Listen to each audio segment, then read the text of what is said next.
If you know how to do an IV, but you're still bad at them, you've come to the right place. Because today, I'm gonna teach you how to become so good at IVs that you're gonna become the best stick in the hospital. So in order to get there, I'm gonna show you the 5 most common things that people are doing wrong when I watch them blow IVs. And in other words, if you will follow these 5 simple steps that I'm about to show you, you're gonna become amazing at IVs for the rest of your career. Let's do it. Woo! So the first reason that I see people missing IVs is they did not give themselves as big enough of a target as they could have. So if you want to become great at IVs, you need to make that vein as big as possible. And I want to show you how I do that. And in order to help me, I brought a volunteer here, one of my best friends, rocking the Thrill House shirt, and she's gonna help me to show this. So if I want to make this vein as big as possible, I use gravity. I let this hand hang down at first. And I want you to see what it looks like before I've made the vein big, and then we'll compare it to after I've made this vein big. So we're gonna start with the tourniquet. Okay, once that tourniquet is on, you can see that I still can't really see the vein. So this is what I'm gonna do. I'm gonna start by just kind of shaking the hand a little bit, and then I'm gonna give some gentle flicks with the back of my finger. After I do that for a couple of seconds, I'm gonna ask my helper to squeeze her hand 5 times. 1, 5. Okay, now after that, I'm gonna let the hand relax. I'm gonna rub on it a couple of times, and then I'm gonna flick it. And you can see there is a much bigger difference with how it looked beforehand and after. So again, you want to have success at IVs, make this vein as big as possible. So the second reason that people miss IVs is that when they insert the needle into the vein, they are not completely parallel with the vein. Oftentimes it's taught for you to go in at an angle, and then when you hit the vein, then to go parallel before advancing. And I think that's totally unnecessary, and it's gonna increase the likelihood that you're gonna blow the vein. So if the needle is always parallel, when you puncture the skin and when you advance, it's gonna be really hard for you to blow that vein. So the third reason that people miss IVs is that they do not hold good enough skin traction. Skin traction is absolutely essential to prevent this vein from rolling, because if that vein rolls, it is very likely that that vein is gonna blow. The bad thing about skin traction is, as you can notice, that vein becomes much less visible. So my question to you is, if you had a choice, would you rather take less traction but good vein visibility, or really good traction but low vein visibility? And I'm telling you, the answer in every case is you would rather have really good traction even if you can't see the vein as well. So I want to show you how to hold good vein traction. So do you remember how I told you that we want to be completely parallel when inserting this needle? Well, we have to be able to hold traction in a manner to where our thumb is out of the way. Because if my thumb's in the way there, I'm not going to be able to go parallel. So the most common way that we do this is we would hold skin traction with our thumb behind the knuckle, and then we can insert the needle that way. Now, if this skin is able to be moved at all, your traction is not good enough. So sometimes you have to hold traction in 2 different directions. So here I'm holding traction with my thumb beneath the knuckle there. Sometimes you can hold counter traction just by flexing the wrist. Sometimes you can hold counter traction with your finger here and holding it that way. Sometimes you can even just kind of hold traction like that. But sometimes it takes holding traction in 2 directions. Whatever you need to do, you need to hold traction good enough to where that skin is not gonna move. So the fourth reason that people miss IVs is they did not hold this catheter correctly. So the correct way to hold it is to use your thumb and your middle finger. You have to hold it to where you can see this flash chamber at all times.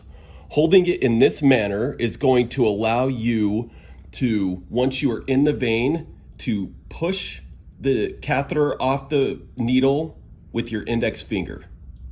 So the last reason that people miss IVs is that they did not advance the needle after seeing a flash of blood. You have to remember that when you first get a flash, the needle is in the vein, but the catheter isn't. You need to advance the needle until the catheter is in the vein. Now, how far do you advance the needle? It depends on how big your IV is. So in order to know how far to advance the needle after you get a flash, all you have to do is look at the back of your catheter, and you'll be able to see the tip of the catheter and the tip of the needle. And what you'll notice when I'm doing that here is that on the blue needle, that's a 22 gauge needle, much smaller, you're not gonna have to advance that needle near as far as the orange catheter, which is a 14 gauge catheter. So again, if you wanna know how far you need to advance, just kind of look at the distance between the tip of the catheter and the tip of the needle. And always remember, when advancing after you have a flash, as long as you stay completely parallel, you're not gonna blow the vein. So what I thought would be cool is if I could actually do a few IVs so that you could see me perform all of these steps in real time. Let's do it. Okay, so for this attempt, I've tried to make the veins as big as possible, and I think I'm gonna go with this vein right here. So I'm gonna start off with lidocaine, bevel up, just underneath the skin. Now this is a big vein, but traction here is critical. So I'm gonna hold traction in a manner that my thumb is out of the way. But I think I'm gonna need counter traction in this direction because you can see that the skin still moves. So I'm actually gonna ask an assistant to hold counter traction in that direction. So you can see that vein completely almost disappeared, but I know where it is. Let go of the traction again so I can see it one more time. Okay, now go ahead and pull that traction. Now what's critical here is that my IV needle is completely parallel as I go to insert. Now we're gonna be able to see the flash chamber here. So back out to see the flash chamber. We're completely parallel. I'm gonna insert. Okay, now I see a flash. Now I'm just gonna chill here because I know that my vein is in, or that my needle is in the vein, but my catheter needs to go in. So I'm gonna be completely parallel. I'm gonna advance this whole thing. And now it's time to advance the catheter over the needle.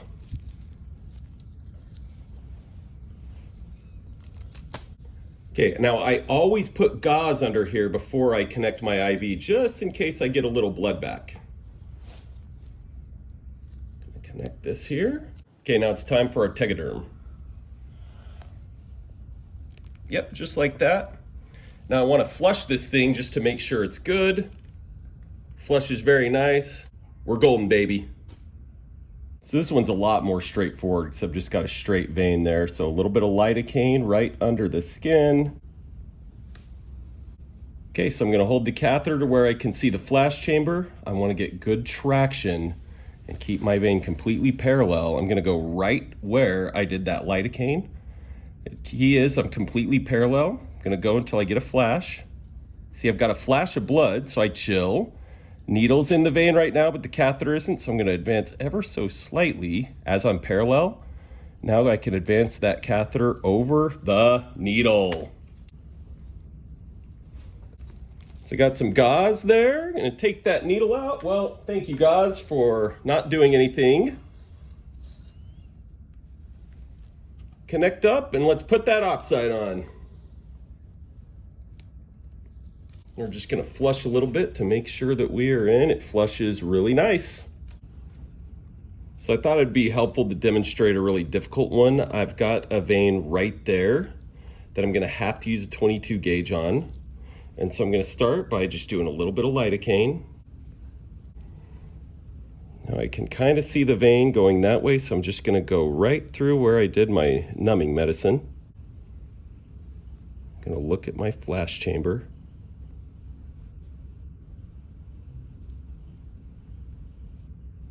Okay, I'm in the vein. I'm gonna advance ever so slightly. And now I'm gonna push this catheter over the top of the needle.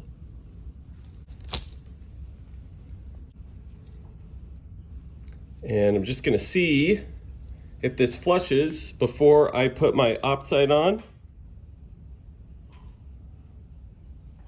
Flushes real nice without swelling, and we were able to get a difficult one on that one. Okay, so now another straightforward one here. You know, I'll just demonstrate that you can do lidocaine right on top of a vein. Okay, so the difficult thing with this one is the vein's rolling, so I'm holding traction really weird, but whatever works. And I'm gonna hold counter traction in the other direction. I'm gonna hold my catheter to where I can see the flash chamber. And now that I've got good traction, I'm completely parallel. I'm gonna go in, watching my flash chamber until I get a flash. Okay, so I'm in the vein, so I'm going to advance the whole thing completely parallel. Now that catheter's in, now I can push the catheter over the top.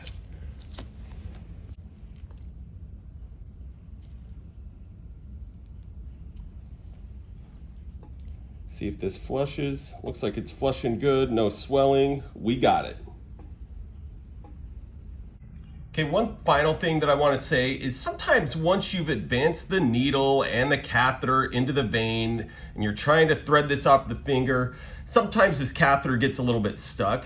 If it's not really wanting to push off the needle, what you can do is hold the catheter there and then pull the needle back slightly with your thumb and middle finger, and then once the catheter is past the needle in that manner, it tends to float much easier. 5